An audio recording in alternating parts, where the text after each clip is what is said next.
spot, bringing stats like a kingpin. MMA knowledge, nieces, nephews all lean in. Breaking down fights, codes that daddy supreme on. Just a tip show, he's cooking up a dream. Uncle Weezy, he the man. Dropping fight facts, got it all on hand.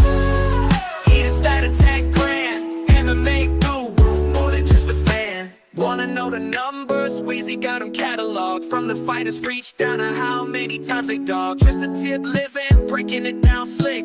Hit you with the knowledge, won't miss a single trick.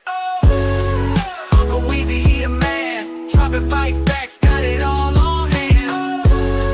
He the stat attack grand. MMA guru, more than just a fan. Balls, deep predictions, he be making those calls. Getting in the details, opponents feeling small. From jabs to takedowns, got the whole fight ID. Uncle Weezy spitting truth, no lie, keep it G. Blow the horn, blow the horn. Stat Daddy Weezy not showing no scorn. Fight Night Kingdom, he wearing the crown. Break it down for the peeps, never looking like a clown.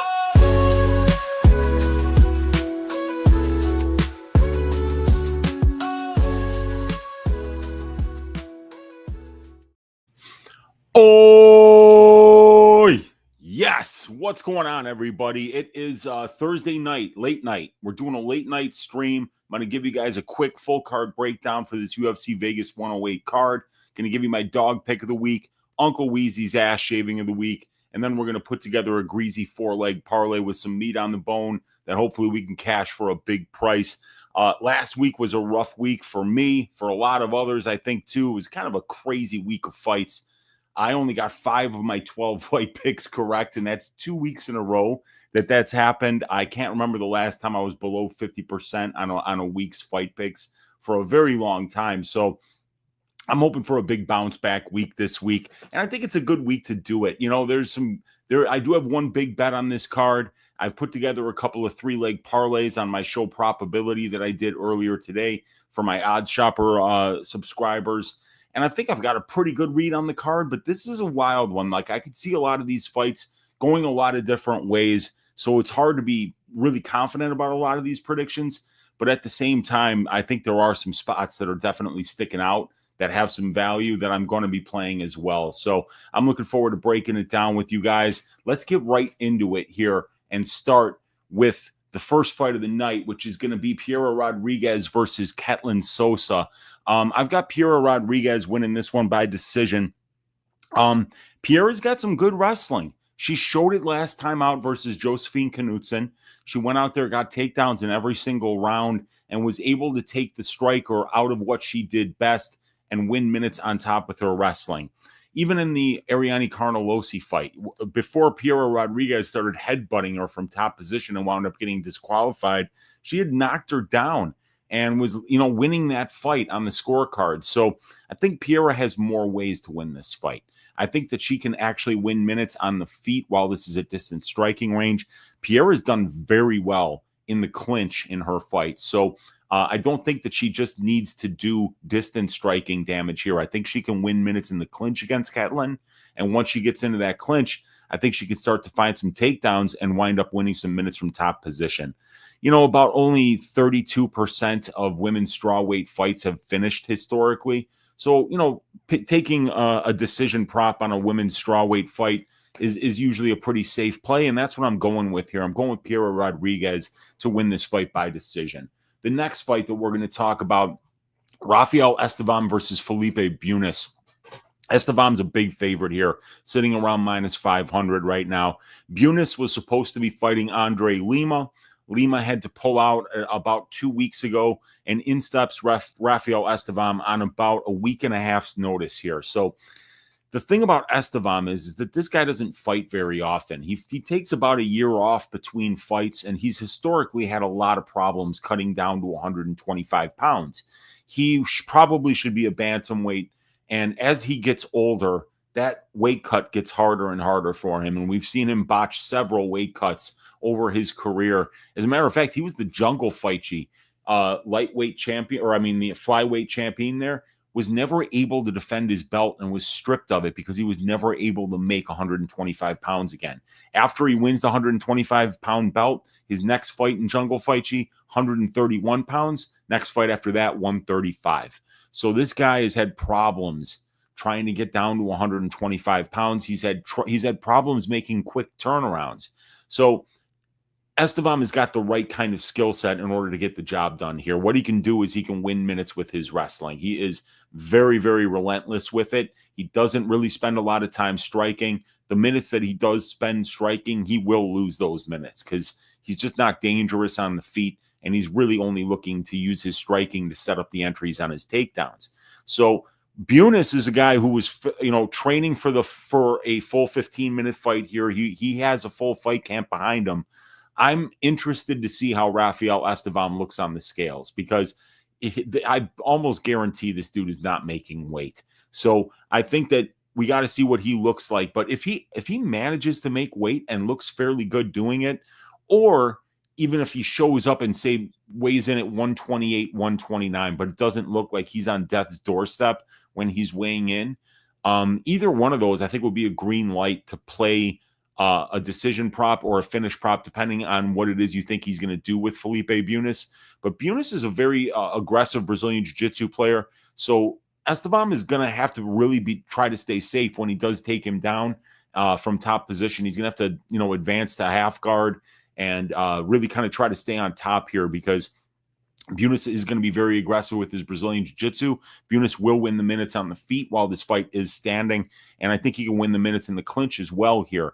So I think there are a lot of places where Buunas is going to be better than Estevam, but I really need to see what Estevam looks on the scale here because this guy usually takes a ton of time off between fights and the weight cut is usually very difficult for him.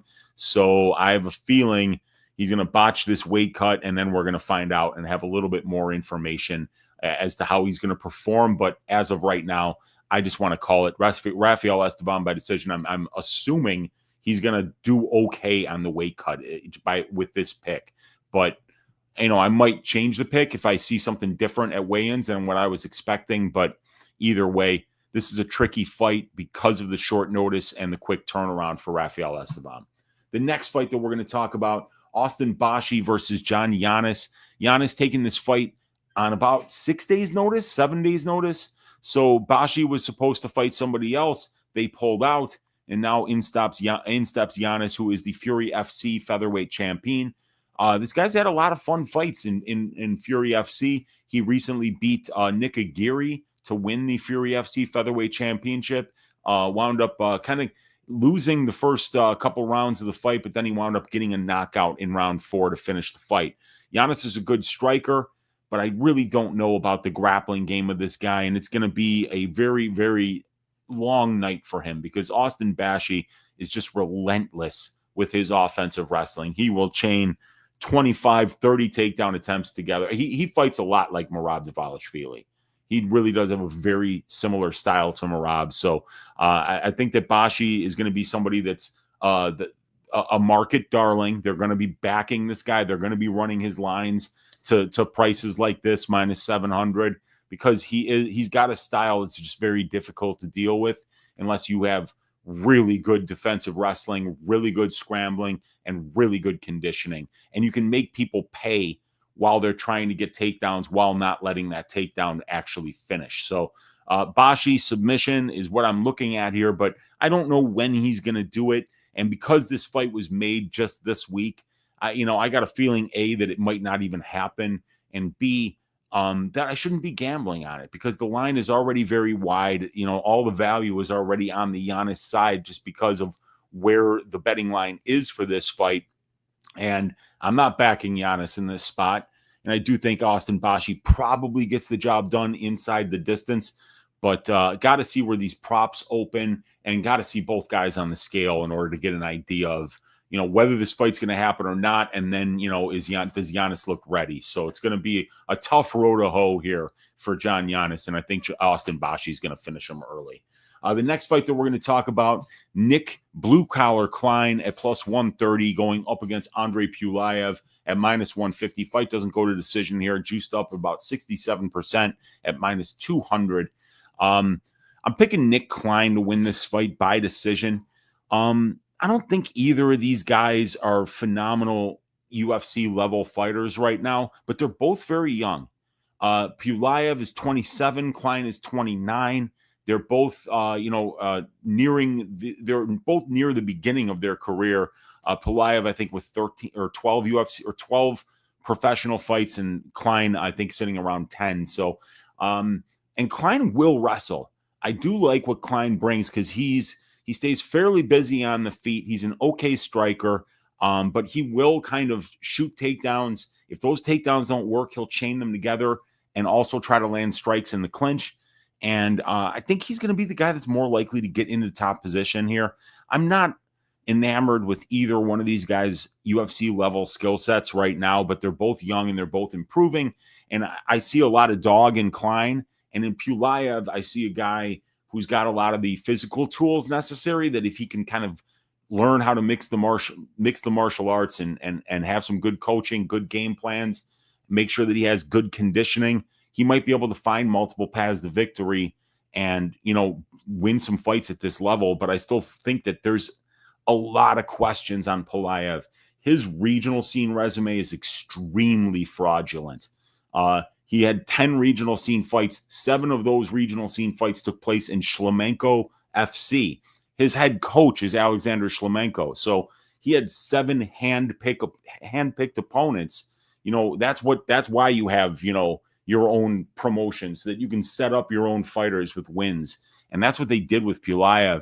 And his other 3 regional scene fights against nobodies, by the way, he went 1-2, and he was losing the fight that he won until he got an arm bar with like a little over a minute left in the 3rd round. He wound up finishing that fight. So I'm not sold on Pulev at this level. I thought he did okay against Christian Leroy Duncan, but he just didn't get any offense off. And I think if Nick Klein pressures him, makes him wrestle, and land some strikes while he's looking to get these takedowns and in the clinch, I think he can win a decision here. So I'm picking Nick Klein. I'm going with the underdog here to win this fight. The next fight that we're going to talk about is Rodolfo Vieira versus Teresian Gore. Vieira is a -200 favorite. We got Gore at +170. Fight doesn't go to decision here, sitting at -215.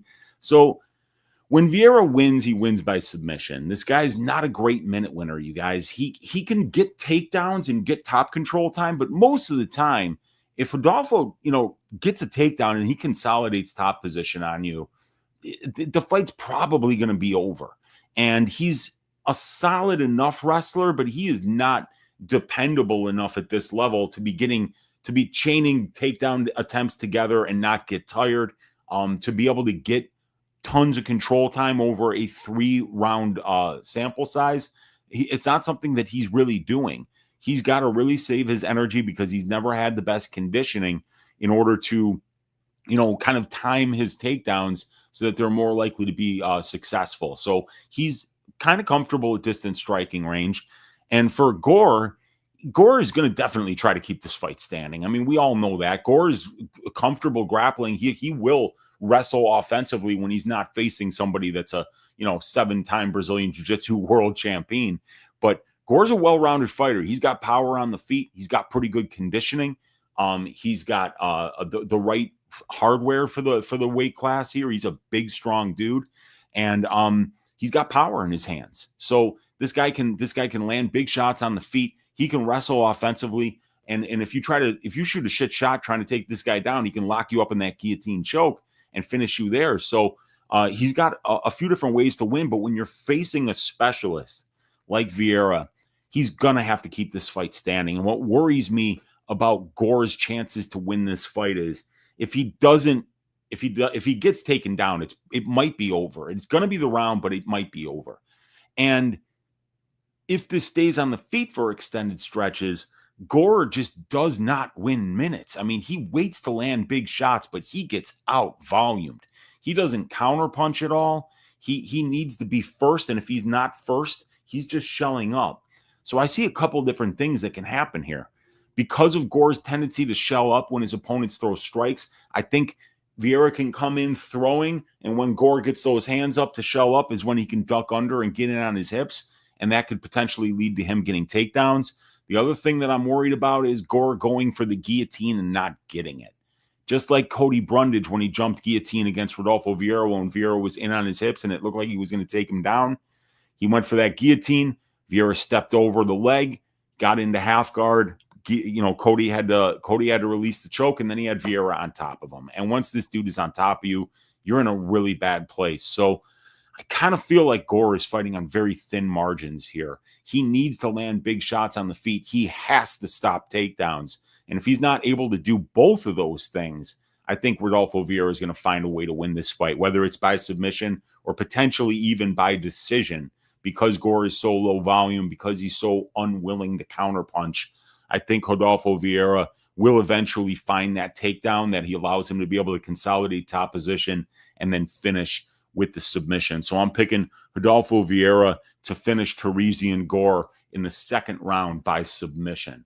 The next fight that we're going to talk about, Rinya Nakamura going up against Nathan Fletcher. We got Rinya at minus 400, Fletcher at plus 300. Fight doesn't go, sitting at minus 130 here. So I could see a Nakamura decision. I could also see a Nakamura KO.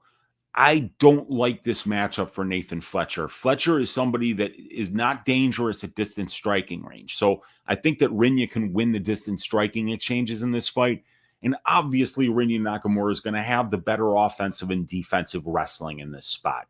We've seen Nathan Fletcher kind of get taken down and controlled and really kind of almost dominated by Khan Offley in the Tough House. Now, that was up a weight class, so that we got to take that into consideration. But Khan Offley is not a big featherweight, so to see him be able to do that to Fletcher, that was discouraging if you're looking for ways that Nate Fletcher can win this fight.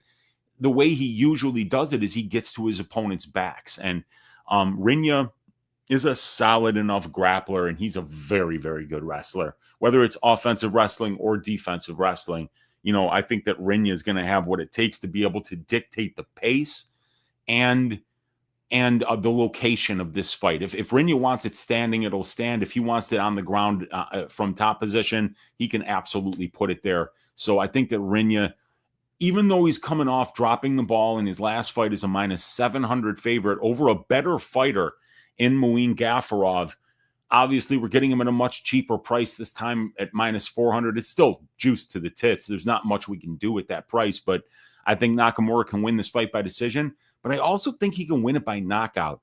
And while the decision prop is sitting at about minus 107, right now the knockout prop for Rinya Nakamura on Rivers Sportsbook is sitting at plus 440. And I think that's worth a play. I mean, I think that Rinya is a lot better than this guy. And if you want to cover a minus 400 price tag, you should probably be finishing the fight.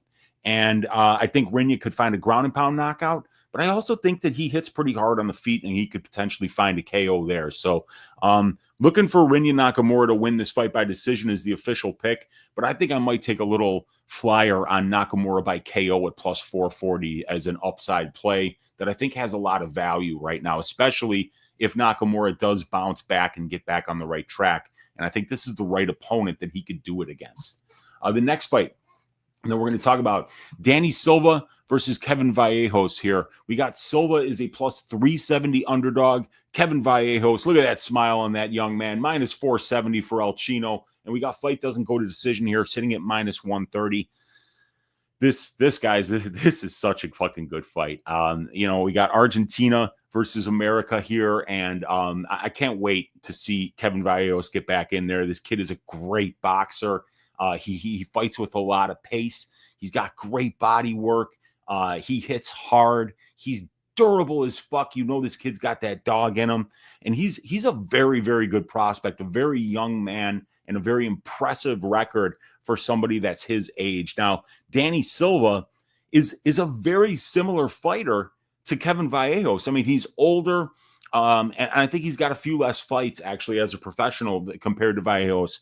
But Danny Silva is also a boxer, and man, this guy's fights are fun to watch. I mean, he's coming forward. He is staying in your face. He's very comfortable slipping and ripping in the pocket. Like Vallejos, he goes to the body. Like Vallejos, he's got some power. And like Vallejos, this kid got that dog in him. So while I do think that Danny Silva is probably going to be mixing in the wrestling here, we saw him do it in the Kulabau fight. We saw him do it in the Lucas Almeida fight. I think he'd be very smart to give Vallejos a lot of different looks here, because a boxer of both of these guys' quality, right?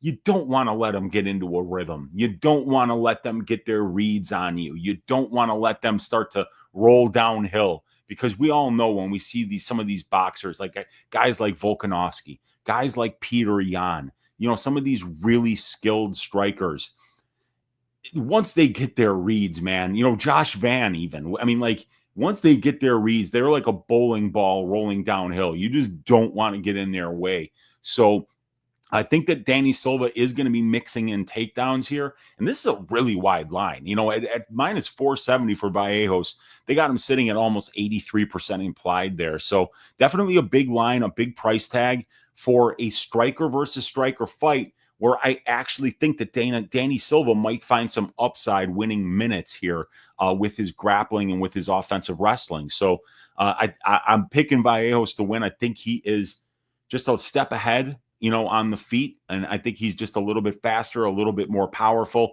and he's got a little bit more of that wow factor on the feet. But I think Danny Silva is going to be a really good test for him. And this is phenomenal matchmaking. This is how you do it.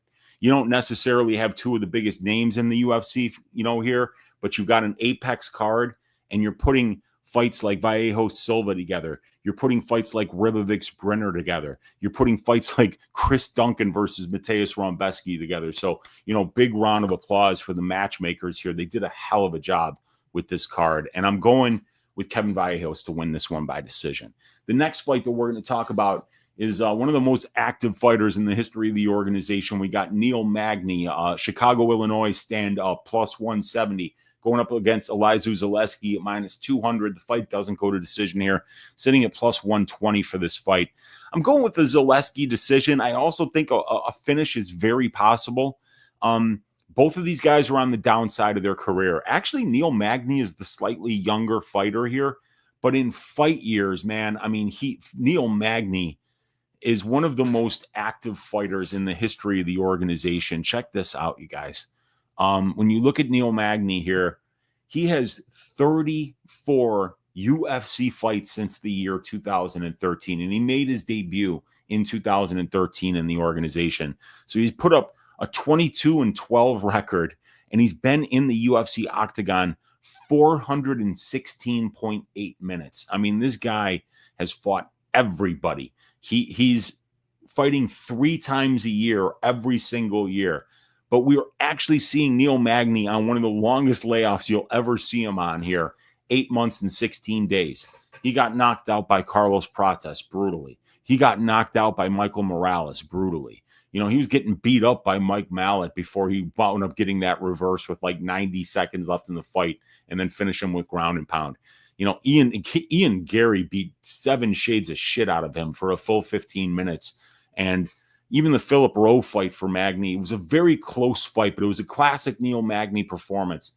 He imposed his will. He used his physicality. He clinched up. He didn't let Philip Rowe get the space that he needed in order to put those bees on him. So congratulations to Magny for that performance. And this is a step down for Neil Magny, going from names like Mallet and Gary and Morales and Prates to Elizeu Zaleski, who's 38 years old and who in his own right has 17 UFC fights over like the last 10 years. And he's been a fairly active fighter, but big strength of the schedule advantage here on the Magny side, big experience advantage on the Magny side. But I don't know where Neil Magny's going to be better, because one of the things that we can always count on from Neil Magny is that he's going to be able to do well in the clinch if he can get the fight there. You look at Neil Magny's clinch striking statistics, which are available on my probability stats and content package here. You could see on Neil Magny's fighter page that I have on my spreadsheet, 265 significant clinch strikes landed in 34 fights for Neil Magny. That's a lot, and he's only absorbed 93.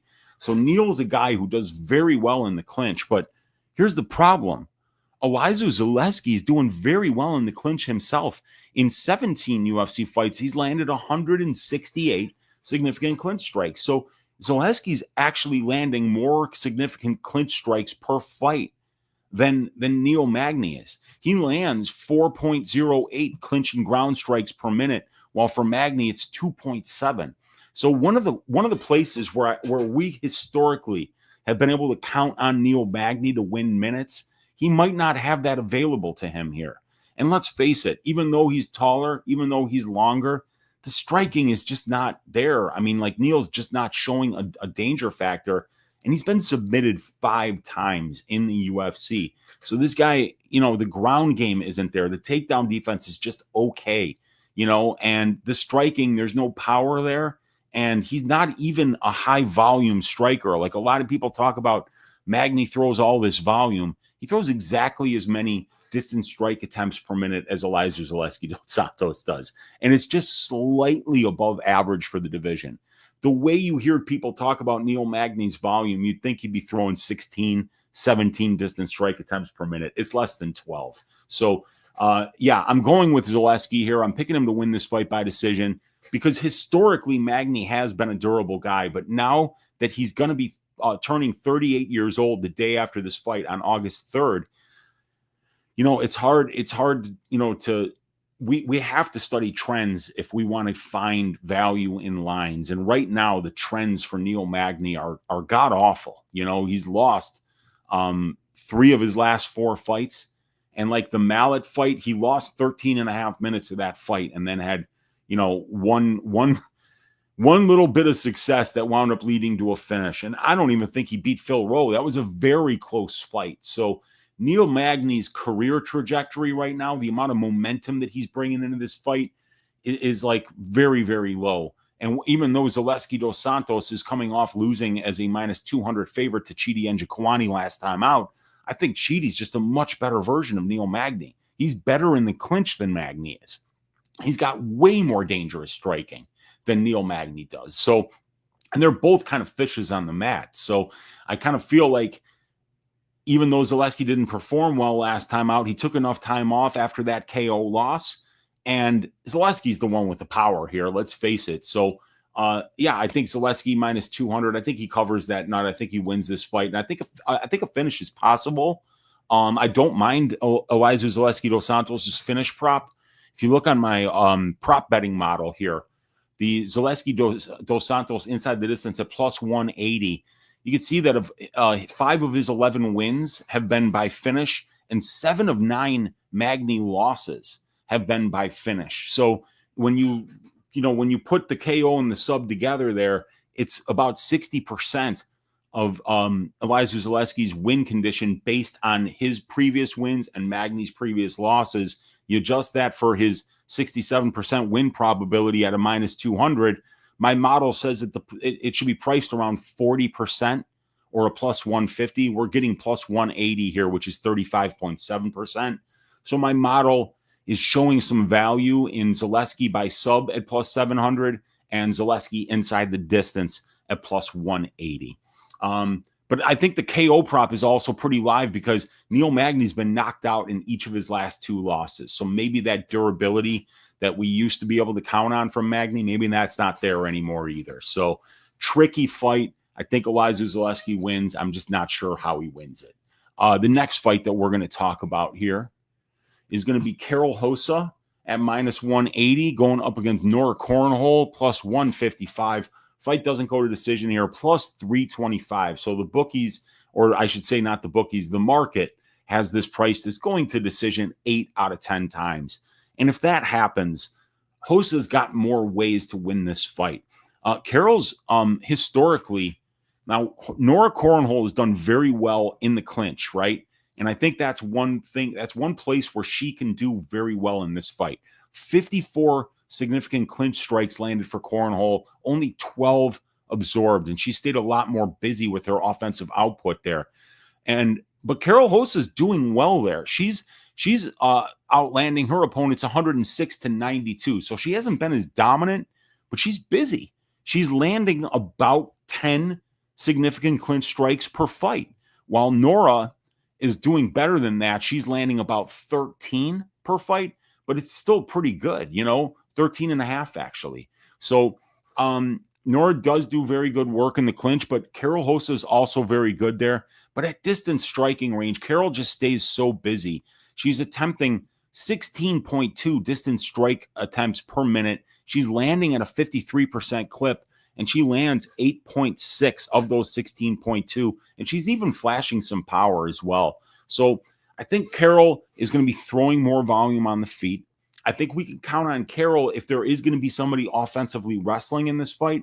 I think it's going to be Carol that's able to do that, and I think it's going to be Carol that's going to be more likely to be able to win those control time positions. As you can see here, Cornhole, she gets 18.2% control time against her opponents. That's pretty good, but she's allowing 43.6.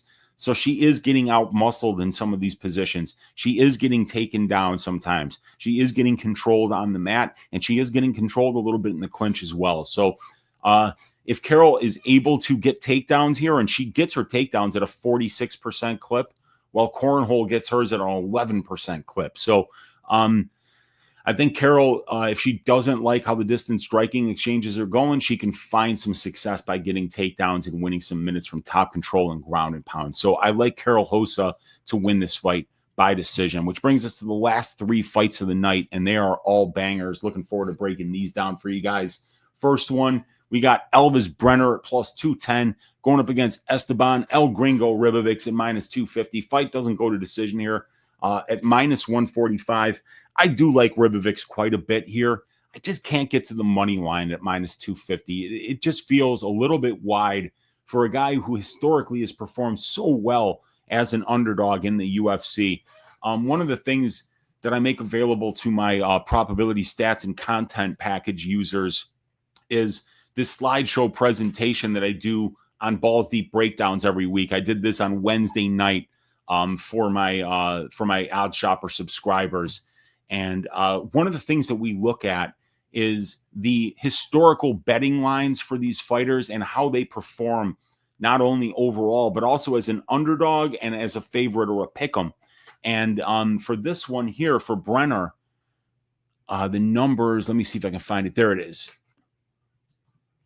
One of the things that, makes Brener very interesting as an underdog is the fact that he's went 2-2 as an underdog with 167% ROI. So his average betting line is plus 251. But when the market puts him at plus 250, he's winning at a 50% clip. And that's telling you that, like, this guy's getting priced at about 28% implied, but he's winning 50% of those fights. So Elvis Brener is just one of those guys who doesn't seem to have the best all-around skill set. He's not the most technical. He's not the best wrestler. He's a solid grappler. He's going to fight for your money. He's durable. He's going to walk forward like a zombie. But, he's just one of those guys that, when you bet against him, it hurts sometimes because Rivix is a favorite. He's 2-1. About a 10% ROI. So that's solid enough. He's 1-1 as an underdog. But, Esteban Rivix is in very close fights. That Rajabov fight was close. The Kirk fight was close. He lost round 1. He come back and wins rounds 2 and 3. The Haqparast fight was very close. That fight could have been called for either fighter. The Zellhuber fight was very close. That fight could have been called for either fighter. So laying minus 250 on Rivix, it feels a little bit dirty, but we also have to talk about the trends, right? And this is another big part of what we do here on my channel. The stuff that you guys don't see if you're not part of my Odd Shopper community is, really breaking down these trends. And, and it's in the fight write-ups here.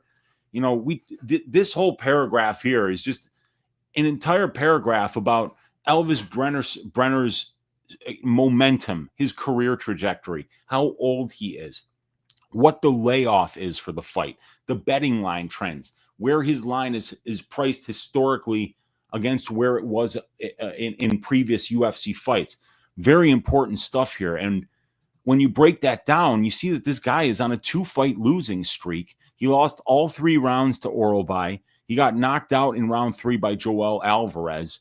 And now his last fight was August 3rd of 2024. So it's going to be almost a year to the day since he's fought last. So not only is he on a 2-fight losing streak where, against better opponents than Esteban Ribovix, to be fair. He's on a 2-fight losing streak. He's on a 1-year layoff, and that layoff is caused by him having to pull out of a fight against Daniel Zellhuber back in March. So bad momentum, injury problems, and a long layoff makes it difficult to back Brener here. So it's a very interesting fight. But one of the things that obviously why Ribovix is such a big favorite here is you look at Elvis Brener is attempting 11.1 distance strikes per minute. Esteban Ribovix is attempting almost 25 distance strike attempts per minute. He can be taken down, but he always gets back up. So Brener can mix in takedowns here, but Brener only gets his takedowns at a 24% clip.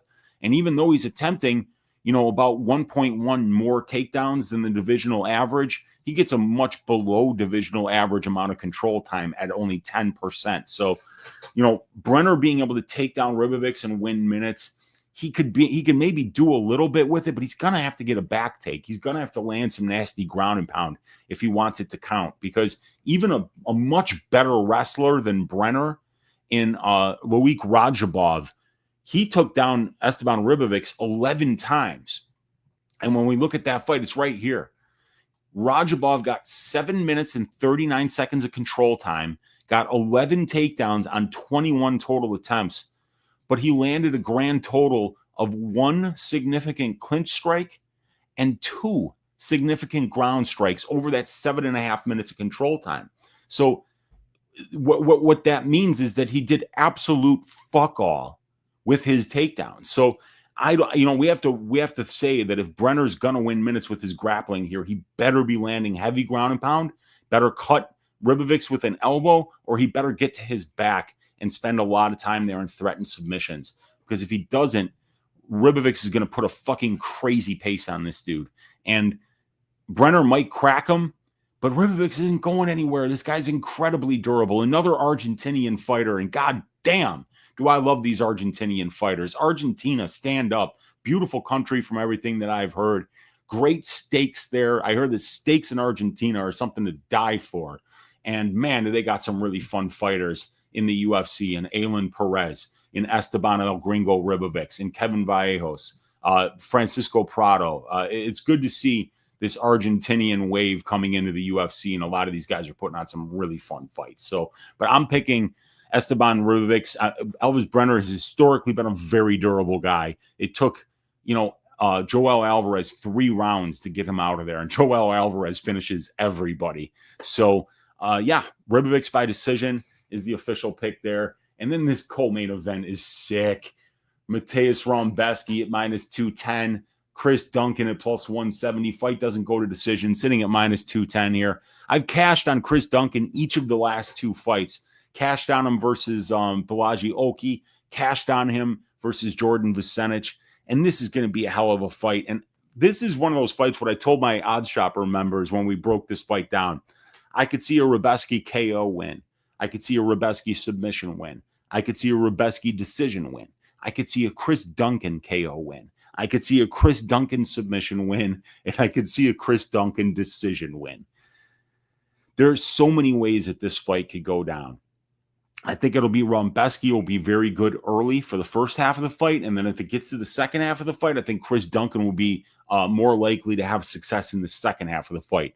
Rebeski burns hot, but he slows down, while Duncan is kind of just always there, refusing to fuck off and always in your face looking to fight.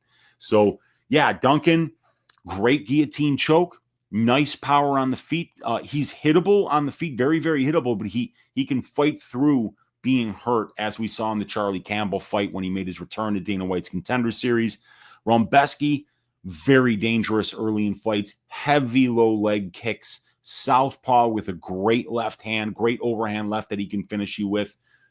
He can chain takedown attempts together, and when he gets the top control, this guy is very aggressive looking for submissions. So this is not the best fight to gamble on, in my opinion, because I could see it going so many different ways. This is a fan-friendly fight that you don't really have to have money on. If you're just a UFC fan, you're going to want to watch Chris Duncan fight Matteas Rebeski. This fight is going to be fucking incredible. But I'm picking Rebeski. I'm trusting Chris Duncan's durability, and I think that Rebeski's going to win this one by decision. But like I said, I could really write you a paragraph on why any of these 6 outcomes could happen. And frankly, I could see a draw.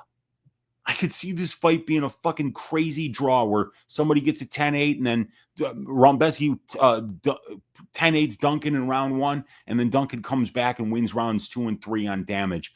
I could see this fight going a multitude of different ways. The official pick is Rebeski by decision, and I think Matteas should win this fight. But Chris Duncan has a way of finding wins in fights that might not necessarily be going his way. And it's going to be the fight of the night, probably. But if it's not, it'll be Rivix Brener. And if it's not that, it'll be Silva versus Vieira. And I mean, Nick Klein will probably put on a show too. So yeah, this is going to be a great one. I'm really looking forward to that fight. And I'm picking Matteas Rebeski by decision, and probably my least confident pick of any of the fights. Bringing us to the main event. Tatsuro Taira, Hyun-Sung Park, Taira minus 335, Park plus 275. Fight doesn't go to decision here, sitting at minus 210. I'm going with Taira. I think he's going to run through this dude. I don't think Hyun-Sung Park is very good. I almost bet Carlos Hernandez to beat him in the last fight, and I wound up chickening out and not making that play. I'm glad I didn't. Carlos got ran through there, but Hyun-Sung Park is a fairly low-volume striker. He's not much of an offensive wrestler. By all the submissions that he has, you'd think he'd be out there chain wrestling. Matter of fact, he didn't even try a takedown until 12 and a half minutes into the Choi fight. So I don't think the guy has very good fight IQ. He was training to fight next week against Steve Erceg here in Vegas. And now he's taking this 5-round fight, and he's moving his fight date back 7 days to fight Tatsuro Taira for 5 rounds instead of Steve Erceg for 3. I think Taira's better than him everywhere. I think Taira's the better striker. I think Taira's the better wrestler. I think Taira's the better submission grappler. I think Taira has better conditioning. I think Taira has better durability. I think Taira has more heart, and Taira has more minutes as a professional, because Hyun-Sung Park's only been out of the first or second round once as a professional, and it was that Choi fight. And I think he was losing that fight. He got dropped at the beginning of round 2. I don't know who was winning round 3 up until the point that he actually decided, maybe I should grapple here. But I think Tatsuro Taira, has beaten better guys than this guy. And, I think this is going to be an easy fight for Tatsuro. I think he's going to take this guy down. I think he's going to make him grapple. And once he does, I don't think that Park is going to be able to outwork Taira on the ground. And, I mean, we're not comparing Hyun-Sung Park in any way to a fighter the quality of Alex Perez, to a fighter the quality of Brandon Royval, even to a fighter the quality of Edgar Chairez. I think Chairez would run through this dude. So I do think that Taira's going to run through this guy. I haven't made a max bet in a very long time, you guys. I have a 5-unit max bet on Tatsuro Taira to run through Hyun-Sung Park. Minus 335 is the line. And I thought about it for a while. I was surprised that the line went the other way. I was looking at max betting Taira at minus 400, but some money came in on the Park side. So I went with Taira at minus 335 for a 5-unit bet to win around 1.5, just under 1.5 units. So we'll see how that one goes. But yeah, that's what we got, you guys. There's the full card breakdown. Let's talk about the Bootsy Collins Memorial Dogs Are Barking pick of the week this week. It's going to be the blue-collar man, Nick Klein, to win this fight by decision over Pulev. I think it's going to be a close fight. I think these guys are fairly well matched. Pulev a little bit younger. He's going to be the taller guy. He's going to be the longer guy, and he's the southpaw. So he has all the nice measurables advantages here. But Pulev's regional scene strength, the schedule is very poor. And I think that Klein performed better versus Abdul Malik than Pulev performed against Christian Leroy Duncan in their respective UFC debuts. And I think Nick Klein's actually just a better version of Liam Anderson, who fought Pulev on Dana White's Contender Series. And Liam Anderson had a lot of success in the grappling. When he decided to wrestle, he was getting Pulev down and winning minutes on top. So, and I think Klein's a much better striker than Liam Anderson is too. He's going to be a little bit harder to beat up. So, yeah, I think Nick Klein's going to win as an underdog here. plus 130 money line. I can get him at plus 135 right now on Bet Rivers. That's going to be a 1-unit tracked bet for me this week. I haven't pulled the trigger yet. I was going to wait until a little bit later on tonight. But that is what we're doing there for the Bootsy Collins Memorial Dogs Are Barking Pick of the Week, which brings us to the last order of business. It's going to be Uncle Weezy's ass shaving of the week. Who's going to go out there and win violently? And I'm not picking a lot of guys to win violently, but, I'm just not going to drag this out any longer than I need to. I need a win. I had Junior Tafa to shave the ass of Tuco Tokos 2 weeks ago. I had Marcus Buchecha to shave the ass of Martin Budai. Rest in peace, Martin Budai. You got cut from the organization after going 6-1 in the UFC and going 1-0 on Dana White's Contender Series. So I need a win, and I'm taking it with Tatsuro Taira. He's going to shave this guy's ass. He's going to get out the razor. He's going to pull out his pants. He's going to shave this guy's ass clean. It might even be an ass waxing. I'm looking for Taira to run through this dude. I think Hyun-Sung Park's going to get served. I think Hyun-Sung Park is going to get shellacked. I think he's going to run into a dick saw.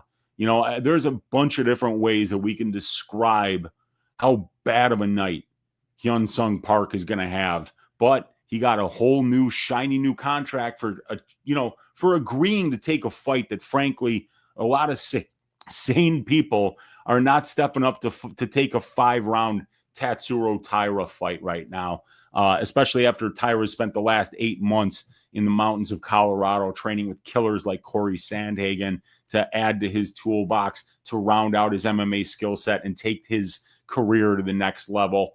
Hyun-Sung Park's going to be another rung on that ladder, and I got Tatsuro Taira to shave his fucking ass by 2nd-round submission. Then we did it, you guys. I didn't actually write down the 4 legs of the parlay, and I don't even know what it is yet, actually. I know that there are some spots that I like. One of the things that we always do here on my probability show is I kind of take people through all the props that I like for every fight, and we did that for every fight. And so I know what I like. I like Piera Rodriguez by decision at minus 110. I like Rafael Estevam by decision at plus 110. I like the Klein money line at plus 130, but we don't need a plus money leg in this particular parlay because I think we're going to find some other ones. I like Vieira to get the win here, but I do think his submission prop at plus 135 isn't a bad look this week. Nakamura, I think it could be a decision or a KO, so I'm going to leave him out of there. Vallejos, I kind of like decision, but I could see it being a finish. Elizeu Zaleski at minus 198. I don't think that's a bad look this week. I like the Matteas Rebeski money line this week. And obviously, I like the Tatsuro Taira money line. So I'm going to start off by going with Piera Rodriguez to win by decision. It's minus 135 here. So let's go to a better book. And we'll go over here to Bet Rivers, where Piera Rodriguez by decision is minus 112. So that is going to be leg number 1 of the parlay. Piera Rodriguez to win by decision. Leg number 2 of the parlay. Let's see here. Because I think I know what I want legs 3 and 4 to be. What was I looking at? Yeah, you know what? Let's do Elizeu Zaleski dos Santos, because I think Neil Magny is fighting on completely too thin of margins here to win this fight. So we'll go with the Elizeu Zaleski dos Santos money line at minus 220 for leg number 2. For leg number 3, it's going to be Matteas Rebeski's money line at minus 240. That is fucking too wide. Why is that minus 240?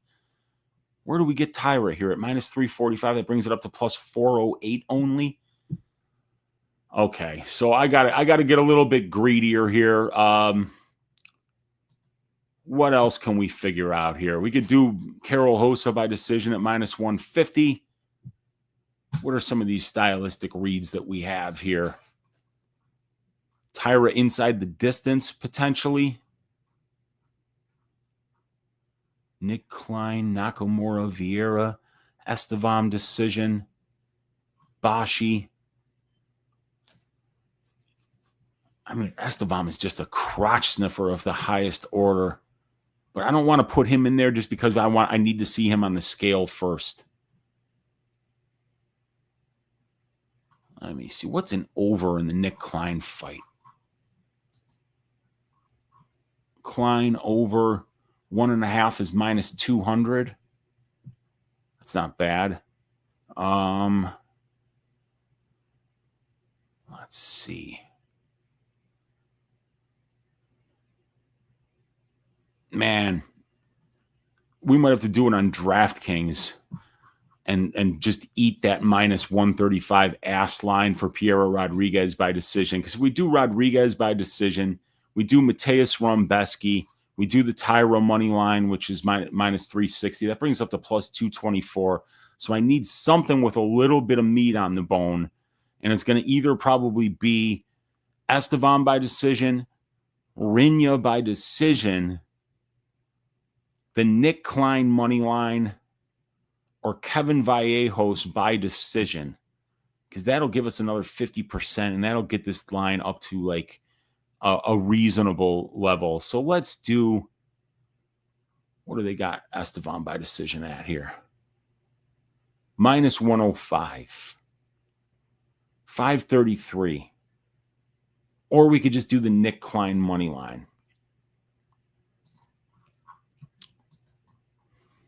Yeah, let's combine it, right? We're going to put the ass shaving of the week, the dog pick of the week.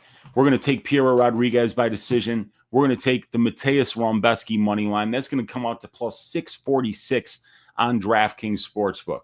Leg number 1, Piero Rodriguez by decision. Leg number 2, the Nick Klein money line. And that rhymes, and you know it rhymes. Leg number 3, Matteas Rebeski money line at minus 218. Leg number 4, Tatsuro Taira money line at minus 360, plus 646. That's the number of the beast. We're going to hit this parlay. It's going to be the first one we're going to hit in a while, but we're hitting this one, you guys. This is the week. What is going on with you guys in the chat? Who is hanging out with us here, man? We got Olajuwon Dream in the room saying, "Oi, yes, what is going on, my man?" We got Jake Edwards saying, "Blow the horn. Stat Daddy is wearing the crown." What is happening, Jake? Good to see you hanging out in here, my man. We got him saying, "Uncle Weezy is my favorite breakdown every week. I'm glad you're here tuning in with us here." Rodriguez is a savage. She headbutts. Yeah, she is. Yeah, man. When you're headbutting out there throwing left way headbutts, man, you've definitely got an edge to you. Weezy is the very best in the game. I swear. I appreciate you, Jake. Great close up of the nose there. We got Matthew Dazukian in the room saying last week sucked. Yeah, it did. Let's get back in the green. Let's do it, man. Brutal last week. Brutal 2 weeks ago. I'm confident about this week, though. I'm ready to go. Magin is in the room saying, "Oi, what is up?" We got J-Mo saying the last 2 weeks sound bad for everyone. I'm up on both. Too bad my unit is fucking 10 cents. Oh, well. You know, at least you're winning money, man. That's what matters, dude. I'm glad to see her in there making some money. We got Tiziano in the room saying, "Hello, dear uncle. In this event, I like the value in Piero Rodriguez, Nick Klein, Adolfo Vieira, Neil Magny, Norah Cornhole, Matteas Rebeski. The other fights are fairly priced, in my opinion." Yeah, I agree with you. I like Piero. I like Nick. I like Adolfo. And I like Matteas Rebeski. Cornhole might be the side just based on where the money line is. Magny, I think, is fighting on extremely thin margins here, so I don't like Magny in this spot. But just because of being Argentinian, I'm putting something on Rivix and Vallejos. There you go, man. Rivix is a real dog. Previous this prep, he was almost 200 pounds when I met him. Not fat at all. So it is a fairly big man for the division, and he has a hard work mentality. You can see it in the cage, man. We got John is saying that he really likes Magny this week. We got Forrest saying, "Uncle Weezy, who do you want to see Ilia Topuria fight next? Which opponent gets your Johnson hard? Paddy Pimblett, Arman Sarukian, or Gaethje?" I think that I would like to see the Paddy fight, not because I think he deserves it. I just think it would be fun to watch Topuria just absolutely murder that dude. And the scenes of like the press conference of a Ilia Topuria versus Paddy Pimblett fight would be so much fun as a fan. You know, because like at this point, I think that Arman is the only guy that has even just any chance of beating this dude. because Armin can wrestle. And when Armin gets on top of you, it's very hard to get that guy off of you. So, I think Armin could be the guy that's physical enough to maybe find a way to win some minutes grappling against Topuria, because it's pretty clear to me right now that you just don't want to be standing up with that guy at distance striking range, man. His hands are just bricks. So, and yeah, Armin is the only logical fight for him in lightweight, but the other contenders are a marketing but bullshit fight. Yeah. And we got Barry McCockiner is in the room. He's saying, thank you, Jesus. What is up, dude? Tiziano saying UFC just cut Martin Budias beside winning the fight last week as the underdog and being 7-1 in the company. That's really bad. It's pretty surprising. It really is for a guy that's won that many fights, but that's what happens sometimes. Mike Metal is in the room saying, where you at, Weezy? Been hearing Magny, Duncan, and Gore as upsets. Yeah, I mean, like, I think there's some people that are definitely on them this week. He wants to take Park so bad. Don't do it, dude. I would not do that. Mike Metal saying, need Weezy's opinion on those ASAP. Well, we already ran through it for you guys. We got my guy Roger, one of the Odd Shopper crew here. Good to see you hanging out, Roger. He's got the flapjack stacks. We're gonna make some money this week. I tapped it saying he is late. I'm never late, you guys. Never late ever. Mike Meadow saying Weezy's still recovering from last week. Yeah, I'm recovered from last week. We're gonna get it back, but boy, it was brutal. Let's go, he says, and my favorite capper. We got the Fins chats in the room. What's up, dude? Saying the Uncle Weezy is in the building. What is up, Fins chats? Good to see you hanging out in here. Ruthless Soda Pop saying Danny Silva's gonna shave some ass this week. I can't wait for that fight, man. Weezy in the Arvo, let's go. Life doesn't get better. Let's get it, man. What's up, Daz Files? I hope that finger is doing really well, man. I saw that you gave an update on that on Twitter. I hope all is well, brother.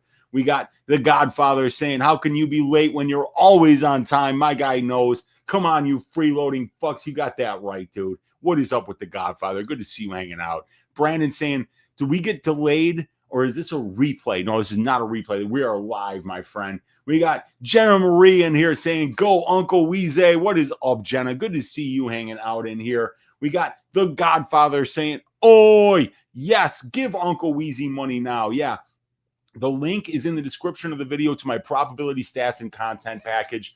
You're going to get balls deep breakdowns every week, which is a 2 to 2.5 hour full card breakdown show where we break down everything for every fight.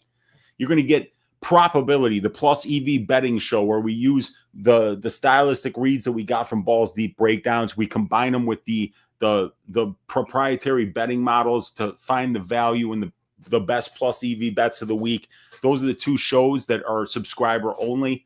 You get access to the stat sheet. You get access to all my track bets. You get access to the Discord, and you get access to my fight write-ups. It's a phenomenal $25 value. Click the link in the description of this video. Give your Uncle Weezy money now.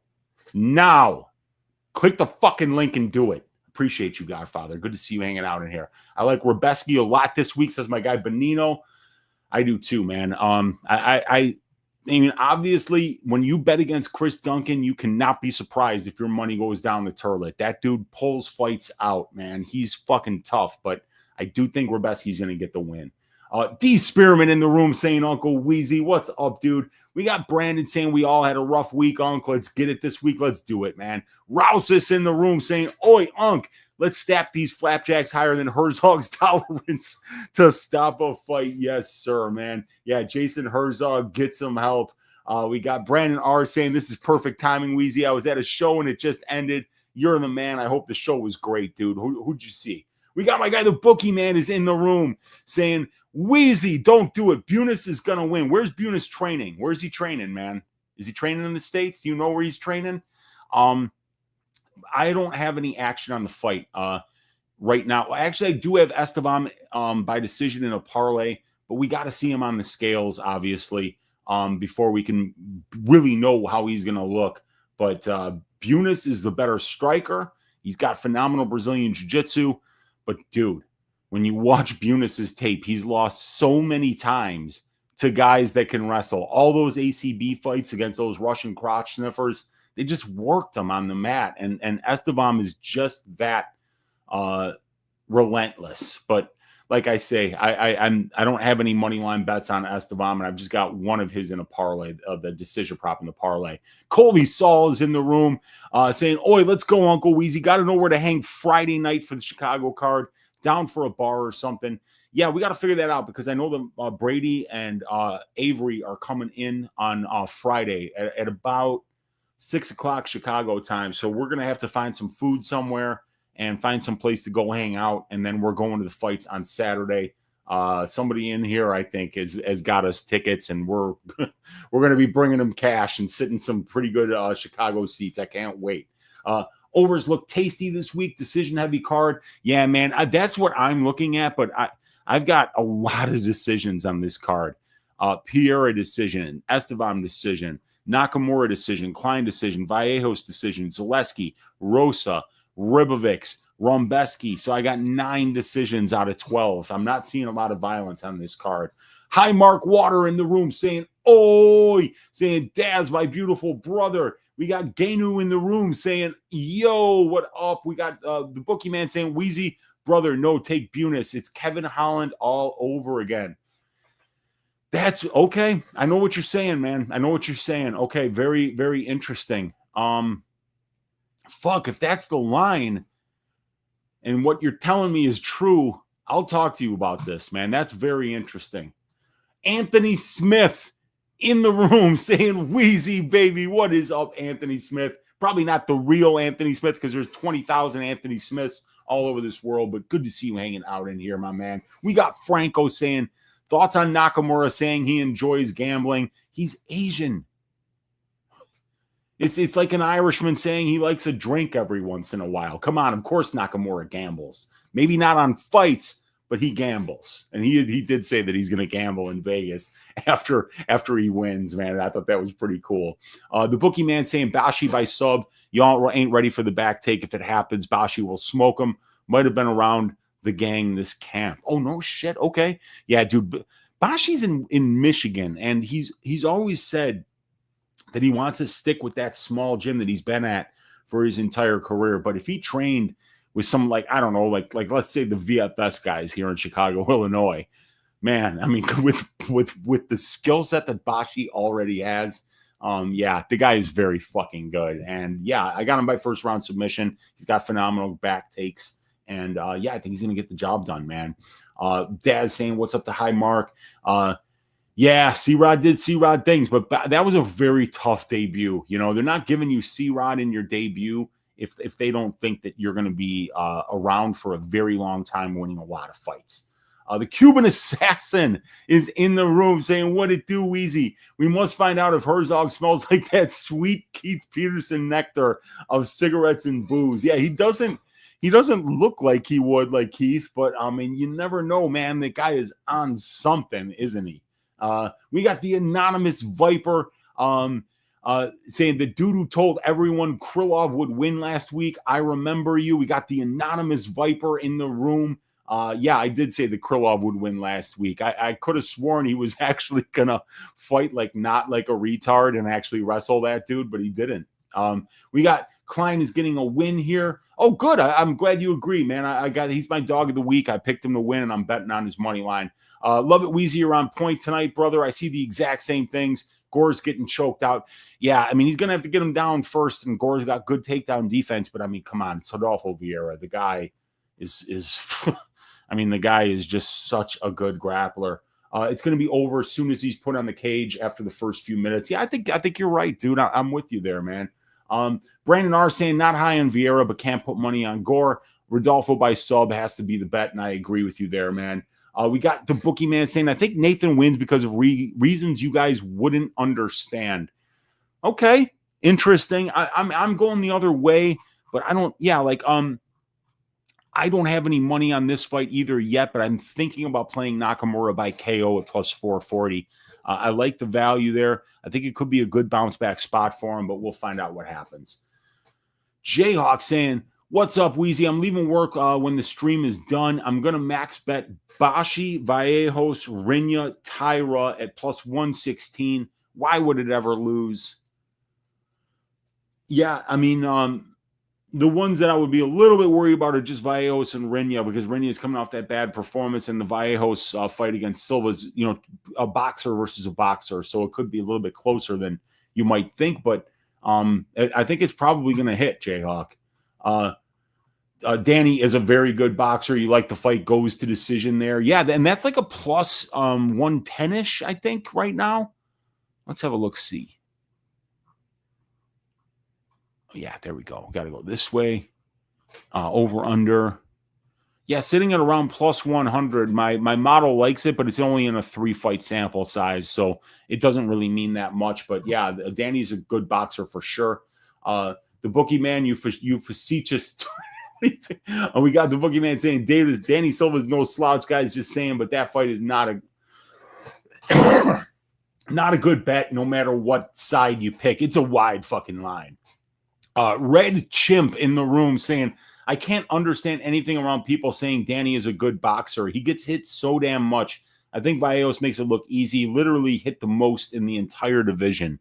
I don't know if he's hit the most in the entire division, but Silva stands right in front of you. So he's one of those guys who's willing to eat one to give one. And some guys like that, if your chin holds up, it's not the worst thing to do sometimes. I think it's funny that Vallejos calls out a Silva and gets a different one. Yeah, man, that is kind of funny because he wanted to get that rematch against Gene Silva. Let's see. Cardinal Agagnion saying, I have relinquished knocking people out. Thank you. Fantastic. Amanda Ellis saying, Weezy is the man. What's up, Amanda? We got Augustin Ricarte saying, Asado, Argentina. Steaks, baby. Argentinian steaks. It's where it's at, I've heard, man. Aussie Battler in the room saying, oi. We got Rowdy in the room saying, woo, let's go, baby. Markets topping over shorty torty time, baby. Let's go. We got Unk for president. I don't know, man. I don't think I want that job, but president of shaving bookie ass, I'll run for that, man. We got Jayhawk saying Bashi gonna shave ass. So will Taira. KDO saying, don't think Liam Anderson much success wrestling against Pulev. He got him down a couple of times, man. He had him down at the end of the first round, finished the round on top. And I think he got another takedown in the third round, if I'm not mistaken. He had one takedown saying KDO. I mean, I remember at least two. Let me see. It was Pulev.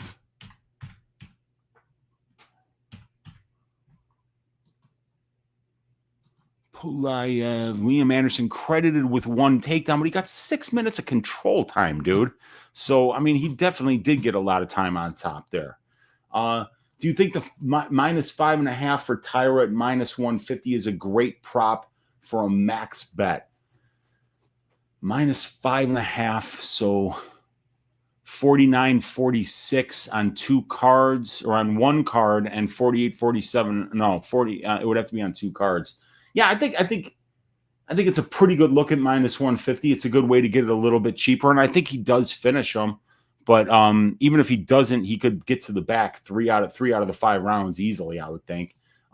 Keith has got a strong 4-leg that he's running. He's got Taira sub, Rebeski decision, Rosa money line, Vieira sub. That's funny because I've got a parlay with Vieira sub, Estevam decision, and Piero Rodriguez by decision. So very interesting. Daz File saying, hit the like, show some love. We got Jayhawk saying, hey, Weezy, did you see Doug Vasquez? Yes, I did. And I think he thought that Park was from Japan. Like Park is not a fucking Japanese name. Park is always a Korean name. So that was just kind of funny. Yeah, I mean, some of these people, it is what it is. They get the job. They don't know what the fuck they're doing. It's all right. It's none of my business. But yeah, that was a dumbass thing to do. We got M. Tess in the room. What up, Big Weez? What up, M. Tess? Good to see you hanging out here. Favorite Universal monster? It would probably be the Little Monster.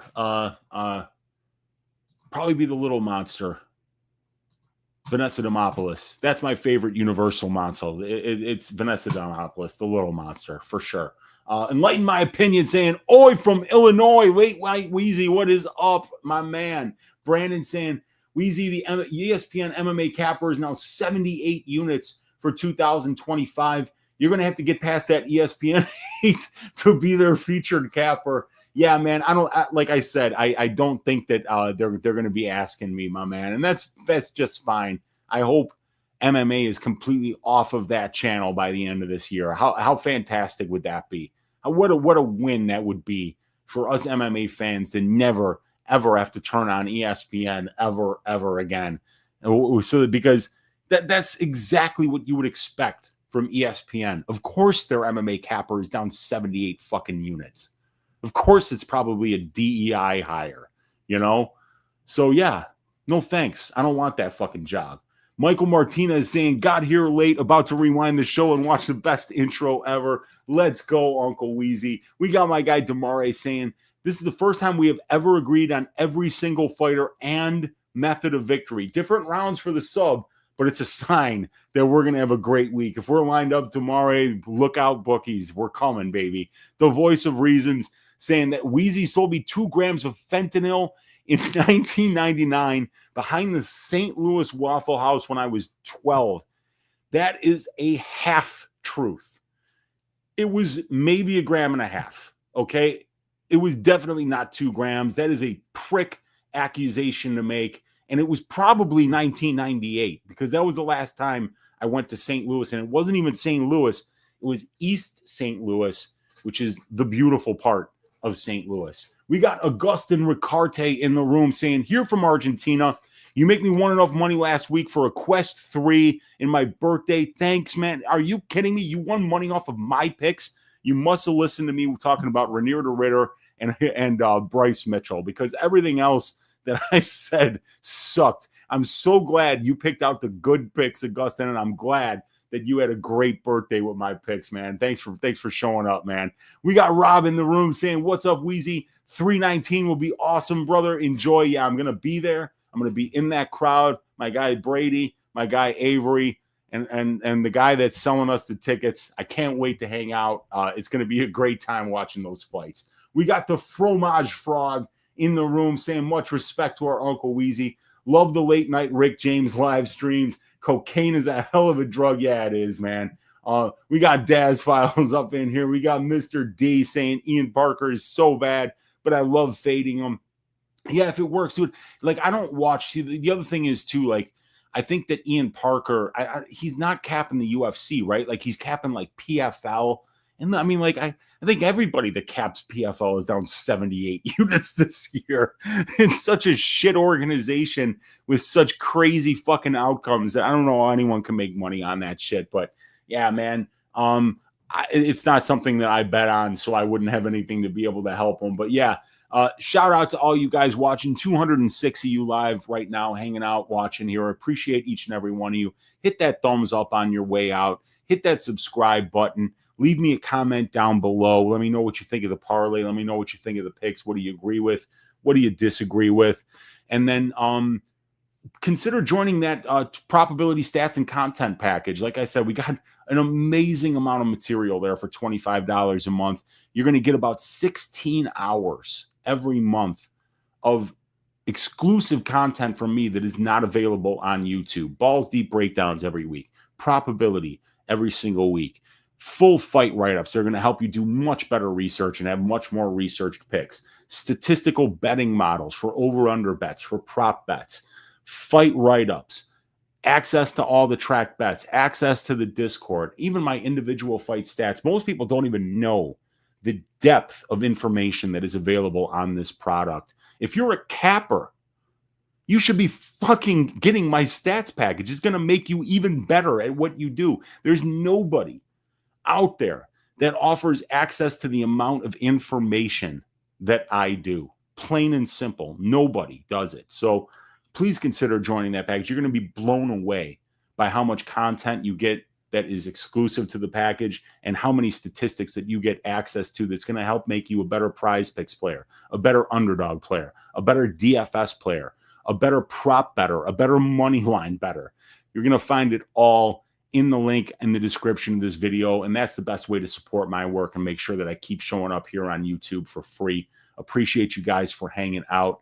Let's have a great night watching these fights on Saturday. Let's stack cash tickets like flapjacks for UFC Vegas 108. You have a great rest of your night, and we'll see you on Sunday night for Stat Diggers for the UFC Vegas 109 card that's going to be headlined by my guy, Anthony Hernandez, going up against Roman Dolidze. Great fucking fight. So we'll talk about that next week, and we'll also talk about how much money we made this week on UFC Vegas 108. Have a great rest of your night, everybody. We'll see you next week. Take care. Horns. Let me see